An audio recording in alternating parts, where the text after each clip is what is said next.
I think you always err on the side of liberty for economic growth. Any federal regulation that looks like it's trying to pick winners or losers, or any federal regulation that's made through lobbying that weaponizes that regulation and gets small business is something I'm against. I deal with 8 federal regulatory agencies in my current job. 8. All of them are onerous, and they can also be redundant in what they ask you to do.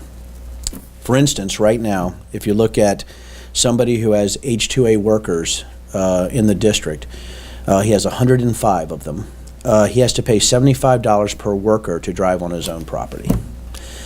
He also has 2 separate housing inspections mandated by the federal government from 2 different agencies that go over the exact same line items.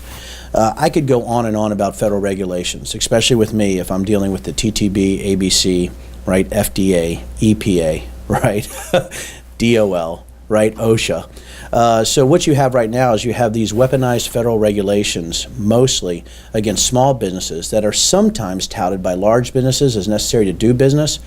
But there's one thing I've heard, and you probably know this in the Chamber of Commerce, it's very hard to create profit off federal regulations. So for me, it's looking at, it's not just the 2-for-1 that President Trump talked about. I think you look at all regulations, that do they hurt small businesses? Are they absolutely necessary? And you always err on the side of individual liberty and businesses. So is there a balance?